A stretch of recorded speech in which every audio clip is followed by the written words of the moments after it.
siento magia. Desde hace poco algo nuevo nace en mí. Oh, oh, magia. Pour les fans qui suivent Shakira depuis les années 2000, cette chanson et cet album ne vous disent probablement pas grand chose. Les débuts de certains artistes dans l'industrie de la musique comme dans l'industrie du cinéma n'ont pas toujours été glorieux. Aujourd'hui, l'une des artistes latines les plus écoutées dans le monde entier, des récompenses à l'appel, des dizaines de millions d'albums vendus, tête d'affiche des plus grands événements sportifs, vous allez voir que, tout au long de cette vidéo, que les débuts de Shakira n'ont pas toujours été un modèle de réussite. Cette année, le premier album de Shakira, Magia, fête ses 30 ans et à travers cette vidéo, je voulais vraiment rendre hommage à cet album qui est méconnu pour la plupart des fans des années 2000. Aujourd'hui, il est considéré comme un véritable objet de collection et tous les fans du monde entier voudraient s'en procurer un. Mais malheureusement, comme tout objet de collection très rare, bien sûr, il coûte une sacrée blinde sur internet et tout au long de cette vidéo, vous allez très vite comprendre pourquoi. Lejos de tu amor. Pour ceux qui viennent seulement d'arriver sur la chaîne et qui ne connaissent pas bien Shakira, mais ça peut arriver, c'est pas un drame. Shakira est née le 2 février 1977 à Barranquilla, en Colombie. Enfant au talent précoce, elle écrit sa première chanson qui est plus un poème à seulement 8 ans. Le fameux poème en question se nomme Tu gafas oscuras, tes lunettes noires en français, qui est une chanson dédiée à son père qui, dans l'enfance de Shakira, son père, William Mebarak, a perdu un de ses enfants lors d'un accident de moto et pour masquer sa tristesse, il portait très souvent des lunettes noires. Et ça avait énormément marqué Shakira à l'époque qui, en écrivant ce poème, en fait, s'est rendu compte que bien poésie et musique pouvaient se marier à la perfection puisque du poème naît la chanson du même nom. Les mois passent et Shakira écrit de plus en plus et parcourt également les compétitions de chant locales. Elle se crée une petite renommée dans la région et puis un soir, lors d'une prestation, elle va rencontrer la personne qui va changer sa vie, Mónica Ariza. Mais qui est Mónica Ariza? Eh bien, Mónica Ariza est une productrice d'un groupe de théâtre qui s'appelle Los Monachos. Elle va donc repérer Shakira sur scène et va lui proposer son tout premier contrat professionnel avec sa troupe de jeunes talents. Là, Shakira a 11 ans et elle commence vraiment à devenir une petite star locale, notamment grâce au fameux concours de chant qu'elle remporte. Exemple, Buscando Artista Infantil, qu'elle remportera 3 années de suite.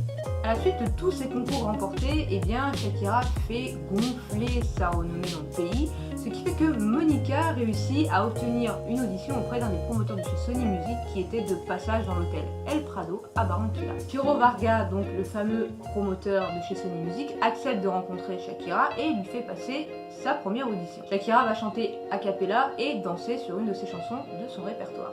Et là, Piero est quand même assez impressionné par la jeune fille qui n'avait jamais pris un seul cours de chant avant. En lui-même, il se dit, je tiens peut-être une petite pépite là quand même. Mais pour être sûr, Piero, il fait passer une seconde audition à Shakira. Mais ce coup-ci, l'audition se fera devant d'autres dirigeants de chez Sony Music Columbia au siège central basé à Bogota. Elle va refaire exactement les mêmes choses que pour sa première audition, c'est-à-dire elle va chanter et danser sur une de ses compos. Mais voilà, les responsables de chez Sony, ils sont pas convaincus. Ils jugent que la voix de Shakira, elle est pas assez mature.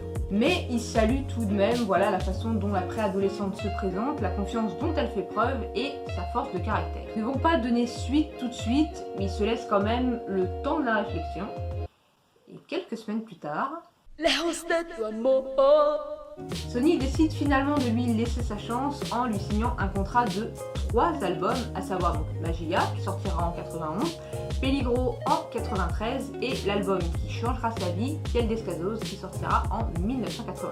Mais on parlera d'eux dans de prochaines vidéos. Pour l'enregistrement de son tout premier album, Shakira quitte sa ville natale Barranquilla pour s'installer dans la capitale du pays avec ses parents, Bogota. Pendant plus de 3 mois, elle va enregistrer dans les locaux d'Aga Studio, donc à Bogota, et va se voir allouer un petit budget qui va servir pour plusieurs choses. Les cours de chant, l'enregistrement de l'album bien évidemment, et l'arrangement des chansons. Mais voilà, l'enregistrement ne va pas se passer comme prévu.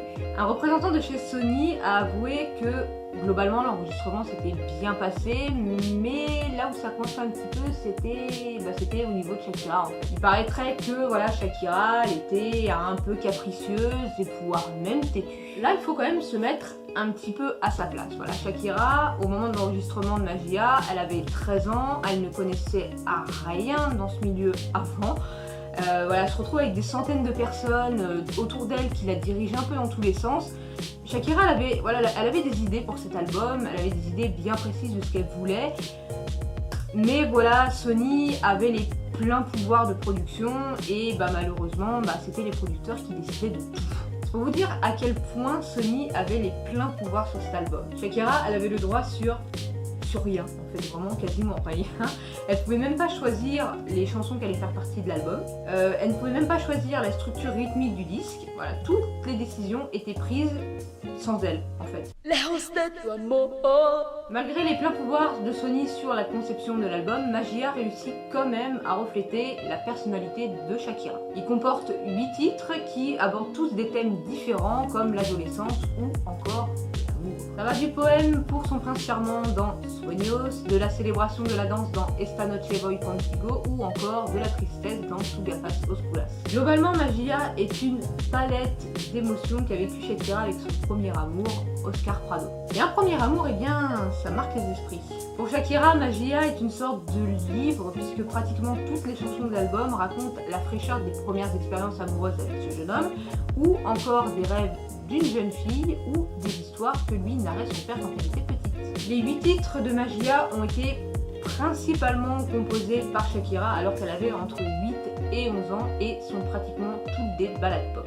Seuls 3 titres ont été écrits par d'autres personnes, à savoir Miguel Enrique Cubillo pour Esta noche voy contigo, Pablo Tedeschi pour Lejos de tu amor et Juanita Lobo Guerrero est accompagnée de Miguel Enrique Cubillo pour Cuentas contigo. Lejos de tu amor. Après plusieurs mois de dur labeur, Magia sort le 24 juin 1991 uniquement en Colombie. Et pour promouvoir cet album, Shakira va demander à Sony d'être entourée de 4 danseurs. Ces 4 danseurs devaient l'accompagner absolument dans toutes les représentations, ce que Sony accepta. Mais ces 4 danseurs devaient également savoir chanter. Sony organise donc une audition et seront sélectionnés pour accompagner Shakira sur scène César Navarro, Guillermo Gomez, Mauricio Pinilla et Richard Ricardo. Et point commun entre ces 4 danseurs, ils étaient tous originaires de la ville de Barranquilla. Qui dit danseur dit chorégraphie forcément et seront mandatés pour cela Gary Julio et Ray Silva. Petite anecdote que j'ai trouvée sur internet en écrivant le texte pour cette vidéo qui prouve vraiment à quel point Shakira est une personne humble et vraiment simple, qui n'a pas la grosse tête. Voilà, Shakira, elle n'a jamais oublié son premier chorégraphe, donc Gary Julio, puisque depuis Magia, en fait, dès qu'elle enregistre une chanson ou un album, elle les envoie à Gary et ils se sont revus. Il n'y a pas très longtemps en fait, en 2016, lorsque Shakira était donc à Barranquilla pour l'enregistrement de la Bicicleta avec Carlos Vives. Voilà, ils se sont revus et puis ont échangé quelques anecdotes ensemble. La toute première représentation s'est faite en juillet 91 devant un public de 800 personnes selon un de ses danseurs, au théâtre Almira de la Rosa à Barranquilla. Le mini-concert comprenait quelques chansons de l'album, à savoir Magia, Sueños, Cazador de Amor, Lejos de tu amor et Esta noche voy contigo. Par la télévision, la presse et la radio. Et puis après ce mini-concert, Shakira va donc continuer à promouvoir Magia aux 4 coins du pays, dans plusieurs villes comme Cartagena des Indes, Saint Marta, Riohacha, Cali, Medellín et bien sûr Bogota dans des festivals ou encore des salles de théâtre. Lejos de tu amor. Malgré une promotion dans plusieurs villes du pays et un bon accueil de la part de la presse et du public colombien, Magia a eu un petit succès commercial au niveau local. Voilà, et selon certains journalistes colombiens, les ventes auraient avoisiné les 1200 exemplaires. Ce qui déçoit vraiment Sony qui espérait vraiment beaucoup plus de ventes pour cet album. Mais néanmoins, même si Magia n'a pas été un succès niveau vente, les chansons continuent fréquemment de passer sur les ondes radio l'année de sa sortie. Pour Pour Shakira, cette expérience elle a été plutôt bénéfique puisque maintenant elle connaissait l'envers du décor pour enregistrer un disque, le promouvoir et ce alors qu'elle était vraiment toute jeune. Lejos de tu amor. Elle va être conviée sur plusieurs plateaux de télé et radio et va même être conviée à des concours de chant en tant que jury. Exemple, en 91, Shakira va être conviée à participer au festival de la canción de Buga en Colombie. Et Shakira va même y remporter un de ses premiers prix avec son album Magia qui sera le prix de la révélation de l'année. Pendant l'année 92, Shakira ne va pas chômer non plus. Elle est conviée à l'élection Mini Miss Bolivar en tant que jury et va même y interpréter quelques chansons de l'album de Magia sur scène. Elle va participer à d'autres festivals comme celui de la Independencia Cubana à Miami lors des Fiestas de la Hispanidad devant un public de plus de 50 000 personnes au Bayfront Park. Elle va également remporter le prix de la Superstar d'Or et sera même récompensée pour son talent musical par le comité coordinateur au théâtre Amira de la Rosa, là où Shakira a fait son tout premier concert pour le lancement de Magia en 91 lors d'un concours de chant annuel. Toujours en 92, un jury composé de personnalités colombiennes va convier Shakira à participer au Grand Prix de la chanson ibéro-américaine en Espagne. Mais malheureusement, Shakira ne pourra pas y participer puisque pour s'y inscrire à ce concours, il fallait avoir 16 ans minimum. Aujourd'hui, Shakira considère Magia et Peligro comme des albums immatures et ne veut quasiment plus en entendre parler. Quelques années après l'apparition de Piel Descalzos, qui a été un énorme succès, Sony a voulu en fait rééditer aux États-Unis uniquement Magia et Peligro, mais Shakira elle a dit pas question. En raison des faibles ventes de Magia et de Peligro, je crois que Peligro a fait moins que Magia, je crois, je suis pas sûre du tout. Enfin, toujours est-il que l'un comme l'autre sont considérés comme de véritables objets de collection pour les fans et valent une belle petite fortune sur internet quand même. Je crois que pour Magia ça tourne entre 200 et 300 euros le vinyle. Et Peligro, je crois que le plus haut que j'ai vu, ça devait être 500 euros. Je pense quand même que Peligro est plus recherché que Magia. Enfin, du moins, c'est ce que je constate sur internet, vu les prix. Et voilà, Magia a 30 ans aujourd'hui, et par la même occasion, Shakira a 30 ans de carrière, ce qui ne rajeunit pas non plus, faut se l'avouer quand même. Je l'écoutais souvent cet album, je l'écoute moins que les albums de maintenant, mais je trouve que voilà, c'est quand même un super album, il y a de très belles chansons. Magia et Esta Noche Voy Contigo sont mes préférés. Shakira, elle est vraiment un modèle de réussite pour moi et je pense pour pas mal de gens, enfin du moins parmi ses fans. Quand je vois comment elle a commencé, voilà, la galère que ça a été pour l'enregistrement de Magia, je crois que Peligro, il y a eu des galères aussi pour Peligro, voilà, oui, de mal démarrer sa carrière, de relever autant de défis, de surmonter autant d'obstacles et au final, vraiment arriver à faire des Coupes du Monde, le Super Bowl, voilà, c'est quand même, pour moi, faire le Super Bowl, c'est la consécration d'une carrière pour un artiste. C'est juste exceptionnel, comme quoi, faut toujours croire en ses rêves et ne jamais baisser les bras.